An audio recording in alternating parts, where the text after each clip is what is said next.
తాకట్టులోని బంగారాన్ని విడిపించి ఆ రోజున్న మార్కెట్ ధర కట్టి మిగిలిన డబ్బును మీకు అందిస్తుంది కొమ్మూరి గోల్డ్. వాళ్ళేమీ రాజులు కాదు, కనీసం సామంతులు కూడా కాదు. జస్ట్ 5 years సర్వీస్ చేయడానికి ప్రజలు ఛాన్స్ ఇస్తే కుర్చీలెక్కిన నేతలు. అధికారంలోకి వచ్చిన మొదట్లో సత్యహరిశ్చంద్రుల్లా బిల్డప్ ఇచ్చారు. ఏడాది తిరక్కముందే దుకాణాలు తెరిచి దందాలు మొదలెట్టేశారు. మైనింగ్ చేయాలన్నా, పరిశ్రమ విస్తరించాలన్నా, ఆఖరికి రియల్ ఎస్టేట్ వెంచర్ వేయాలన్నా చేతులు తడపాల్సిందే. ఉమ్మడి విశాఖ జిల్లాలో ఇన్వెస్టర్లను హడలెత్తిస్తున్న కొందరు నేతాశ్రీలపై ఓ రిపోర్ట్. ఉమ్మడి విశాఖ జిల్లా పెట్టుబడులకు గమ్యస్థానం. నగరంలో ఐటీ అనుబంధ పరిశ్రమల ద్వారా వేల కోట్ల పెట్టుబడుల లక్ష్యంగా ప్రభుత్వం పనిచేస్తోంది. తీర ప్రాంతం, భూమి లభ్యత ఆధారంగా అనకాపల్లి జిల్లాలో pharma, power, steel, mineral, processing industries పెద్ద స్థాయిలో ఏర్పాటయ్యాయి. విశాఖ, చెన్నై మధ్య పీసీపీఐఆర్ ప్రాజెక్టులో ఈ ప్రాంతానిదే కీలక భూమిక. వైసీపీ హయాంలో భారీగా పెట్టుబడులు ఇక్కడ రాగా ఆ దూకుడును ఎన్డీఏ భాగస్వామ్య కూటమి ప్రభుత్వం కొనసాగిస్తోంది. ఇన్వెస్టర్ ఫ్రెండ్లీ విధానం కారణంగా ఇక్కడ పెట్టుబడులు పెట్టేందుకు పరిశ్రమల వర్గాలు ఆసక్తిని ప్రదర్శిస్తున్నాయి. ప్రభుత్వం ఇస్తున్న ప్రోత్సాహకాలు, ప్రోయాక్టివ్ మెకానిజం వంటి సానుకూల దృక్పథం అభివృద్ధికి మార్గదర్శనం చేస్తోంది. ఇదంతా నాణ్యానికి ఒకవైపు. మరోవైపు అనకాపల్లి జిల్లాలో కొంతమంది నేతల దందాలు, డెడ్లైన్లు పెట్టుబడిదారులను తీవ్ర గందరగోళానికి గురిచేస్తున్నాయనే ఆరోపణలు ఎక్కువయ్యాయి. గత ప్రభుత్వ హయాంలో ఒకరిద్దరు ఎమ్మెల్యేలు రహస్య ఒప్పందాలు చేసుకునేవారు. ట్రాన్స్పోర్ట్, లాజిస్టిక్స్ వంటి కాంట్రాక్టుల కోసం ఒత్తిళ్లు చేసి సాధించుకోవడం కనిపించేది. వీళ్ల డిమాండ్లు పరాకాష్ఠకు చేరినప్పుడు నేరుగా అప్పటి ప్రభుత్వ పెద్దలను ఆశ్రయించిన సందర్భాలున్నాయి. హైకమాండ్ కట్టడి చేయడంతో వీలైనంత వరకు సర్దుబాటు ధోరణి కనిపించేది. మా వరకు మాకు చూడండి, మిగిలింది మీ ఇష్టం అన్న స్థాయిలో డీల్స్ నడిచేవనే రాజకీయ విమర్శలు వినిపించేవి. అయితే ఇదంతా తెరచాటు వ్యవహారం. కానీ కూటమి ప్రభుత్వంలో కొందరు నేతల వ్యవహార శైలి శృతిమించిపోయిందనే రిపోర్ట్లు ప్రభుత్వం దగ్గర ఉన్నాయి.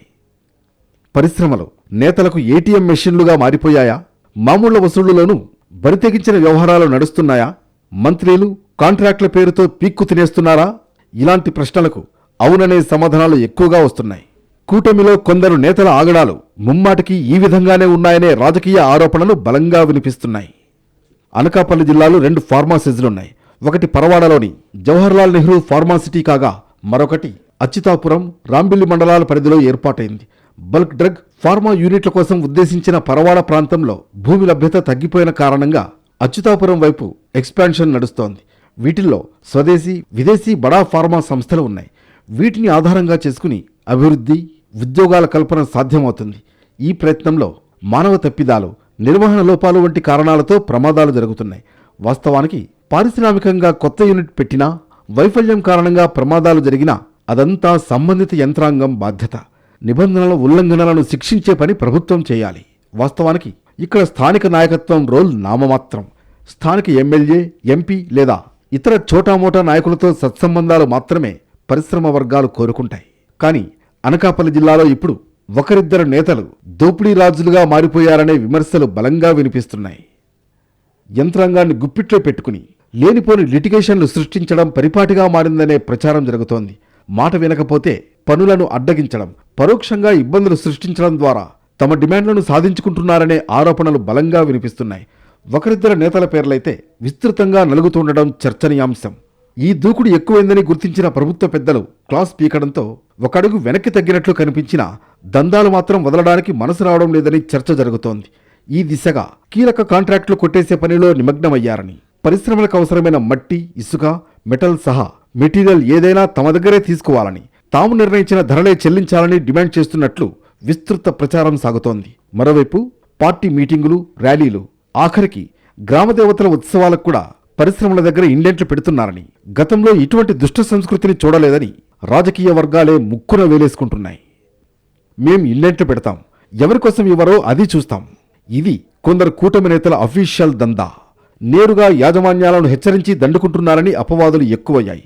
కంట్రోల్ చేయాల్సిన పెద్దలు ఎంత ప్రయత్నం చేసినా కరెన్సీ నోట్ల రుచి మరిగిన నేతలు వెంటాడి వేధిస్తున్నారని ఆందోళన పెరుగుతోంది.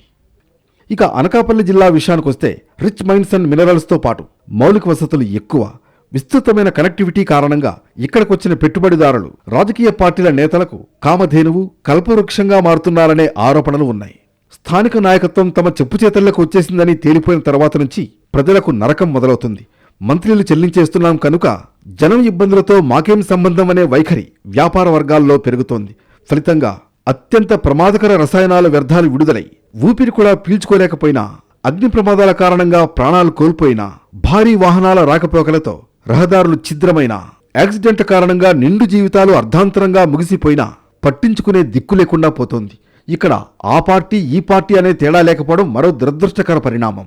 కొందరు నేతలైతే పరిశ్రమలను బ్లాక్మెయిల్ చేసి మరీ తమ డిమాండ్లను సాధించుకుంటున్నారనే ఫిర్యాదులు ఉన్నాయి.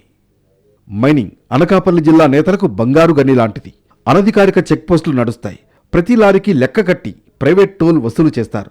ఇదేదో వందలు వేలు అనుకుంటే పొరపాటే. రోజుకి సుమారు 2 కోట్లు చేతులు మారతాయంటే ఇదెంత లాభసాటి దందానో అర్థం చేసుకోవచ్చు. ఇలా అన్ని మార్గాల్లోనూ జిల్లాలో అక్రమార్కులు చెలరేగిపోతున్నారు. పచ్చని కొండల్ని పిండి చేసేస్తున్నారు. వాగులు, చెరువులు, ప్రభుత్వ భూముల్లోని మట్టిని తవ్వి తరలించేస్తున్నారు. ఎటువంటి అనుమతులు లేకుండా గ్రావెల్, మట్టి తవ్వకాలు యథేచ్ఛగా సాగుతున్నాయి. అక్రమార్కులకు అధికార పార్టీకి చెందిన స్థానిక ప్రజాప్రతినిధుల అండదండలు ఉండడంతో ఎటువంటి చర్యలు తీసుకోవడం లేదన్న ఆరోపణలు ఉన్నాయి. ప్రధానంగా నల్లరాయి క్వారీల్లో అక్రమాలు పరాకాష్ఠకు చేరాయి. ఒకప్పుడు లీజ్ పొందిన వ్యాపారులు మైనింగ్ చేసి మార్కెట్ ధరలకు అమ్ముకునేవారు. ఆ క్రమంలో నిబంధనల ఉల్లంఘన జరిగితే విజిలెన్స్ దాడులు చేయడం, ఫైన్స్ వేయడం, మరీ పర్యావరణానికి ప్రమాదకరంగా మారితే లైసెన్సులు సస్పెండ్ చేయడం వంటి కఠిన చర్యలు ఉండేవి. ఏ ప్రభుత్వం అధికారంలో ఉన్నా నేతల చేతులు తడపనిదే 100 గ్రాముల రాయి కూడా ఇక్కడి నుంచి కదలదు అనేది బహిరంగ రహస్యమే. అయినా ఇప్పుడు బరి తెగింపు నెక్స్ట్ లెవెల్కు చేరిందని ఆందోళన వ్యక్తమవుతోంది. అనుమతి తీసుకున్న విస్తీర్ణం దాటి అడ్డగోలుగా తవ్వకాలు జరిపినా, ప్రభుత్వానికి రాయల్టీ ఎగ్గొట్టినా దొంగలు కలిసి ఊళ్లు పంచుకున్న చందమే. కూటమి ప్రభుత్వం అధికారంలోకి వచ్చాక నల్లరాతి క్వారీల్లో అక్రమ మైనింగ్కు చెక్ పడుతుందని అంతా భావించారు. కానీ పరిస్థితిలో ఎటువంటి మార్పు కానరాలేదు. ఇక్కడ వివిధ పార్టీల నేతలు రాజకీయాలతో సంబంధం లేకుండా చేతులు కలిపి బినామీల పేర్లతో క్వారీలు నిర్వహిస్తూ విచ్చలవిడిగా మైనింగ్ చేస్తున్నారు. ఎటువంటి అనుమతులు లేకుండానే కొండలను బాంబులతో పేల్చేస్తున్నారు. పర్యావరణంతో పాటు అన్ని రకాల మైనింగ్ అనుమతులు ఉన్నాయని పరిసర గ్రామాల ప్రజలను నమ్మబలుకుతూ అక్రమ మైనింగ్కు పాల్పడుతున్నారు. నల్లరాయి క్వారీల్లో అక్రమాలపై గనుల శాఖ, స్థానిక రెవెన్యూ అధికారులు కొరడా ఝుడిపిస్తున్నా షరామామూలే. ఓ ప్రముఖ నేత ఇక్కడ బ్లాక్ మెటల్ కాంట్రాక్టర్గా అవతారమెత్తి మోనోపలి నడుపుతున్నట్లు ప్రచారం సాగుతోంది. ఏ క్వారీలో తవ్వకాలు జరిపినా మెటీరియల్ ఆయన సంస్థకే అమ్మాలి. ఈ లైన్ దాటితే సమస్యలు కొని తెచ్చుకున్నట్లే. ఇందుకోసం ప్రత్యేకంగా ప్రైవేట్ చెక్పోస్టులు ఏర్పాటు చేసి మరీ కొల్లగొట్టేస్తున్నారని వామపక్ష పార్టీలు ఆరోపిస్తున్నాయి. ఈ వ్యవహారానికి చెక్ పెట్టి రెచ్చిపోతున్న నేతలకు ముకుతాడు వేయకపోతే ముందు అనర్థాలు తప్పవన్నది లోకల్ టాక్.